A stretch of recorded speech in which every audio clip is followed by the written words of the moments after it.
Matthai bung som le sagi mel lamdan na huan ni guk nung in jesun atuam in tang sang taka Peter Jacob le au naw Johan apai to pi hi huan amawa amel omdan ahong lamdang ta a amai ni bang in ahong tang a apuan silte vuk bang in ahong ngau ta hi huan ngai di Mosi le Eliza nama ki hopi in akiangwa akila ko hi huan Peter in Jesu ahupia topa e adin hiya ahoi na ur le hiya aidak buk thum kabol ding a nang ading khat Mosi ading khat Eliza ading in khat achi hi again lai takin mei ngo takin amau te al aliata a ngai di mei a kipan o in hiai katapa de tak kakipa nama ama ahi ama athu ngai un achi hi huan nung zuiten huai aza kun bok khopin aphuk wa alaw ma mau hi jesun amau te ahong khoi a tho un la law ke un achi hi huan ada khia wa jesu kya lo ngal kwa ma amu take u hi huan tang akipan akum lai un jesu na kya ngo misi laka kipan mi hing tapa atho non ma sia na thil mu u kwa ma hui hil ke un achi in thu apia hi huan anung zuiten akianga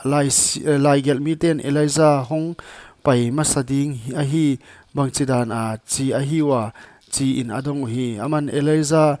ahong pai ding him a hi a bangkim asiam hoi ding hi himale kahon hil a hi Eliza zo ahong pai khinta ama athei ke wa atung a atut ut un a hi isota u hi huchi ma bang in mihing tapa in leng alakwa thuak sam ding chi in adong hi huai takin anung zuiten akianga wa baptist pa Johan in thu gen a hi baptist pa Johan thu gen a hi achi athei ta u hi pasal naw pang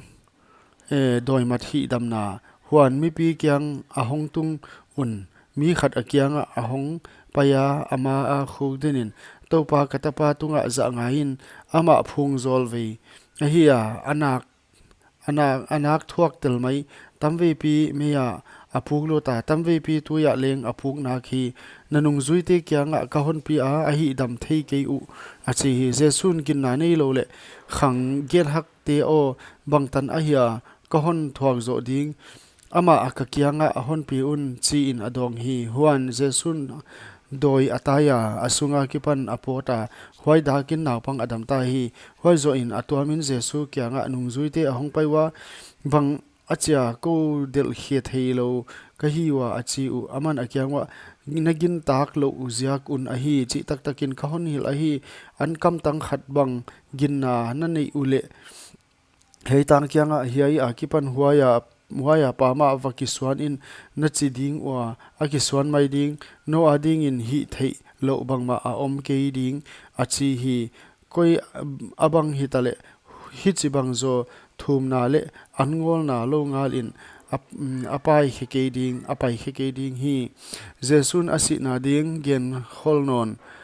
Galilee gam a om lai un jesu akyangwa Jesun akyangwa mi hing tapa zo mi hing te khut a mat sakina om ding a athat ding wa ani thum ni in kai tho in a om ding hi achi a huchin alung khama ma uhi temple sia piangna Capernaum khwa ahong tun un Peter kyanga asum khonte ahong pai wa napu un sia pezel lo hia achi uhi aman pezele achi hi huan in sung a avalutin jesun akyanga Simon bang chi na hi bang chi in nangai a leya kumpi pa ten sia le leiman sumte kwa a pan a hia alak zelu atate wa pan hia mituam apan chi in angen chin anagen tu hi Peterin mituam apan chi achi takin jesun akyanga huchi a hi le tate all u a hi mai voi hima le nang tui pi a vaho in la nga kwai dia in la nga hong suak pasapen man in